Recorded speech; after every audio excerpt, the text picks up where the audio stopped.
भाई टीम्स की ideal playing 11 11 shows कब डीसी, भाई टीम्स की आइडियल प्लेइंग 11 शोज कब करेंगे यार, करेंगे। बिल्कुल इसी बारे में मैंने आज शुरुआत में बोला भी था कि इसको लेकर के डिस्कशंस करेंगे।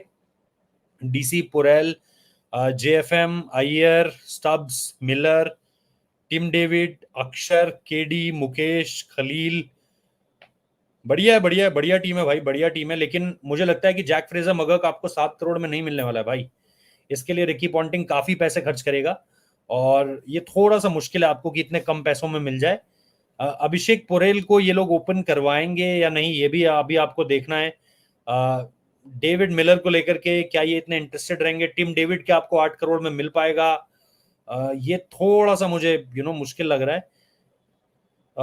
बट लेट्स सी मुझे नहीं लग रहा है कि जैक फ्रेजर मगर्क आपको इतने कम दाम में इतनी इजीली मिलता हुआ दिखाई देगा।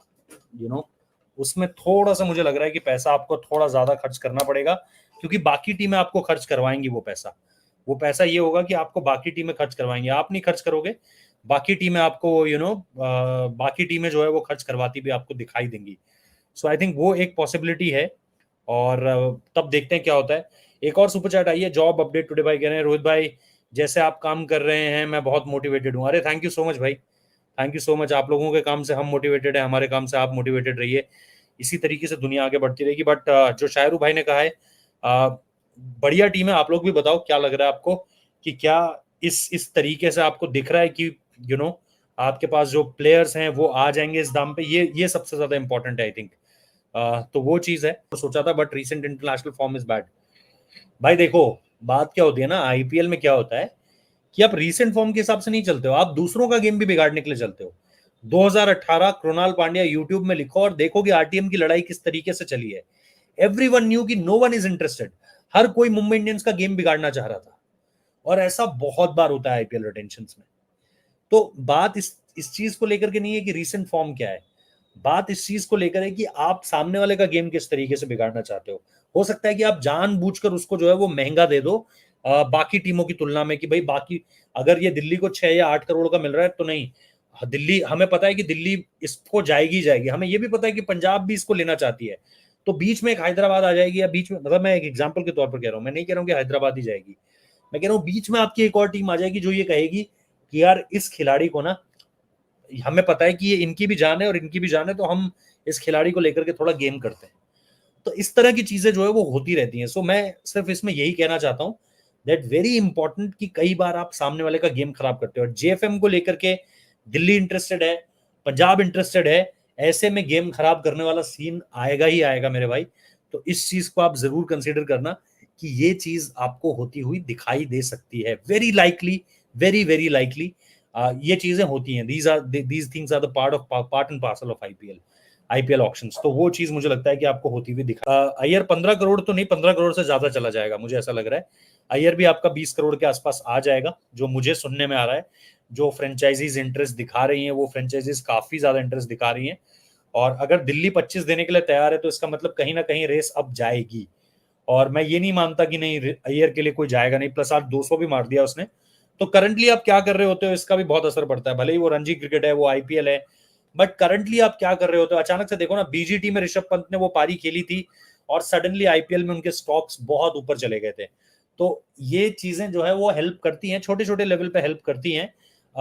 लेकिन जैसा मैंने कहा कि अभी मैं एक प्लेयर से बात कर रहा था जो कि you know UP T20 league के प्लेयर हैं। यूपी T20 लीग में मेरे को सुनने में आया है कि उस प्लेयर को लेकर के बहुत ज्यादा चर्चा है, बहुत डिस्कशन है उस प्लेयर को लेकर के। और अगर मैं उनका इंटरव्यू कर पाता हूँ, कुछ बातचीत कर पाता हूँ, तो आप लोगों के साथ जरूर शेयर करूंगा। बट मुझे किसी ने बताया है कि यार वो यूपी T20 लीग खेला था, उसके नाम की बड़ी चर्चा है। तो मैं निश्चित तौर पर ऐसे प्लेयर्स को लेकर के मैं जरूर बता रहा हूँ कि चर्चा है, डिस्कशंस होने लगे हैं अभी से। What do you think about Jimmy Anderson and Netravalkar? यार ठीक है, जिमी एंडरसन अनसोल्ड भी जा सकते हैं, डोंट बी अमेज मत हो जाना इस चीज से, या शॉकिंगली सरप्राइज, अमेज तो शायद मैंने गलत वर्ड बोल दिया। शॉकिंग नहीं होना चाहिए किसी के लिए भी वो अनसोल्ड बिक जाए, बिकॉज खेला ही नहीं है पिछले कितने, आई थिंक 8-9 साल तो हो गए कि T20 क्रिकेट नहीं खेला। लास्ट T20 क्रिकेट कब खेला था उन्होंने? 14-15 में कभी, उसके बाद खेला था तो मुझे जरूर बताइएगा। बट जितना मुझे याद है 8-9 साल हो चुके हैं। So I don't think him going for big money. जाएगी कोई तो सीएसके जैसी टीम जा सकती है, बट मुझे नहीं लग रहा है कि जिमी एंडरसन को लेकर के बहुत ज्यादा इंटरेस्ट होगा अभी, कि वो आपकी आईपीएल टीम के डोमिनेटिंग फिगर तो गौती नेहरा भी है। किस चीज को लेकर के आप कह रहे हैं यार डोमिनेटिंग? अच्छा, मैंने कुछ बोला था डोमिनेटिंग फिगर वाला, जिसमें मैंने किसको लेकर के बोला था, पॉन्टिंग को लेकर के मैंने बोला था। हाँ, तो डोमिनेटिंग फिगर है तो बिल्कुल भाई, नेहरा जी और शुभमन गिल को लेकर के जो कैप्टनसी को लेकर के चीजें हो रही थी, उसको लेकर के मैंने बताया था कि ही वाज नॉट हैप्पी। तो डोमिनेशन जब किसी कोच का दिखता है या किसी कैप्टन का दिखता है या किसी मेंटोर का दिखता है तो वो पता चलता है साफ साफ।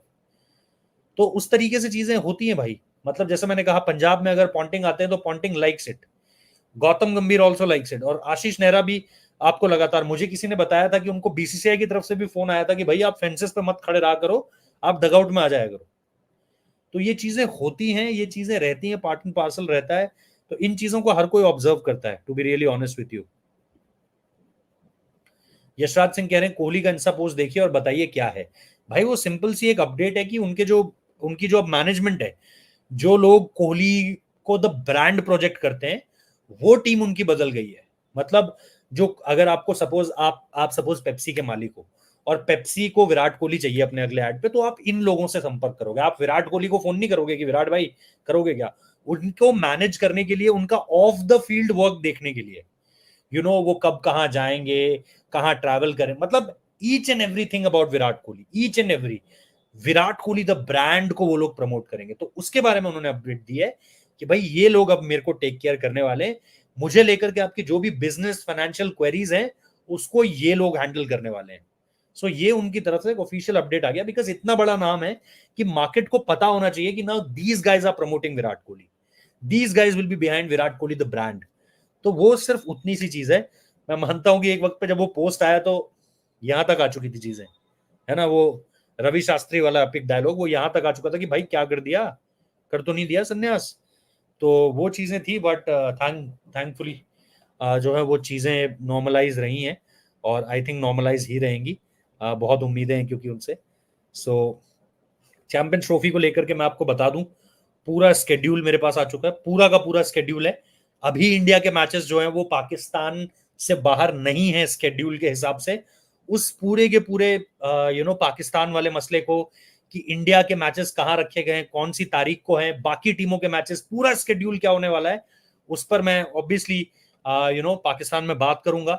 पाकिस्तान में बात करने के बाद आपको एक एक चीज जो पीसीबी में मेरे सोर्सेस हैं या जो वहां पे जो लोग हैं उनसे जानकारी जुटाऊंगा। और उसके बाद जो अभी तारीख आ रही है कि हो सकता है कि अगले हफ्ते, कुछ लोग 11 नवंबर भी बोल रहे हैं, लेकिन मेरे पास अभी कोई एग्जैक्ट डेट नहीं है, हो सकता है 11 नवंबर हो जाए, कि 11 नवंबर को स्केड्यूल आ जाएगा। लेकिन 11 को भी वो स्केड्यूल नहीं आएगा शायद जिसमें इंडिया के मैचेस कहां लिखे हैं ये ऐलान हो। मतलब अभी जो स्केड्यूल आएगा उसमें यही लिखा होगा कि इंडिया के मैच लाहौर में, इंडिया का मैच शायद कोई एक हो सकता है जो रावलपिंडी में करा दिया जाए, लेकिन अभी के लिहाज से तीनों मैचेस लाहौर में लिखे गए हैं। तो हो सकता है कि जो स्केड्यूल आए वो आपको पाकिस्तान बेस्ड स्केड्यूल मिले, जिसमें इंडिया के मैचेस पाकिस्तान में ही है। अब वो टाइम आ चुका है जब इंडिया बीसीसीआई को अपनी गवर्नमेंट से पूछना है कि बताइए हम क्या जवाब दें, और इंडिया की गवर्नमेंट जो जवाब देगी उसका एक रिटन डॉक्यूमेंट होना चाहिए। ये रिटन डॉक्यूमेंट जाएगा आईसीसी के पास, आईसीसी बोलेगा अच्छा सिक्योरिटी के रीजन है, खतरा है प्लेयर्स को, ठीक है, हम इस बात को मानते हैं और हम आपकी इस चिट्ठी को आगे बढ़ाते हैं। और वो चिट्ठी आगे बढ़ेगी, फिर वो जाएगी आपके पीसीबी के पास, देखो ये फलाना बातें जो है वो इंडियन गवर्नमेंट की तरफ से लिखी गई है, और इस माहौल में इंडियन टीम नहीं आ सकती है, तो हमें एक हाइब्रिड मॉडल चाहिए होगा। हाइब्रिड मॉडल का बजट ऑलरेडी एलोकेटेड है। जो कोलंबो में मीटिंग हुई थी, मैं वहां गया था श्रीलंका में, और वहां पर मैंने ये रिपोर्ट किया था कि आईसीसी चैंपियंस ट्रॉफी के लिए अलग से बजट अलॉट कर दिया गया है। मतलब सपोज अगर चैंपियंस ट्रॉफी को कराने के लिए 200 करोड़ रुपए लगने थे, तो भाई 25 करोड़ और ज्यादा एक्स्ट्रा दिए गए कि ये लो, जैसे हम जो जाते हैं ना दादी नानी के घर में कि ये लो 50 रुपए समोसे खा लेना या टॉफी खा लेना, उस तरीके से दिए गए कि ये लो 25 करोड़ 30 करोड़ रुपए। अगर अलग से कोई ऊपर से खर्चा होता है, जो कि होगा हाइब्रिड मॉडल के लिहाज से होगा, क्योंकि आपको अपना ब्रॉडकास्टर, आपको अपना टेलीकास्ट, आपको अपना स्पॉन्सर, इन सारी चीजों को आपको बताना पड़ेगा कि भाई अब हम जो है थोड़ा सा आपका फ्लाइट का खर्चा बढ़ेगा, इधर से उधर आपको जाना पड़ेगा, लॉजिस्टिकल चैलेंजेस आएंगे, तो उन सारी चीजों को लेकर के ये खतरा मंडराएगा जरूर। लेकिन जैसा मैंने कहा, अब से थोड़ी देर बाद जैसे मैं ये वीडियो खत्म करूंगा, मेरे पास 2 मैसेज ऑलरेडी पाकिस्तान की तरफ से आ चुके हैं, क्योंकि मैंने उन लोगों को ये बात की थी, और मेरे पास 2 अलग अलग लोगों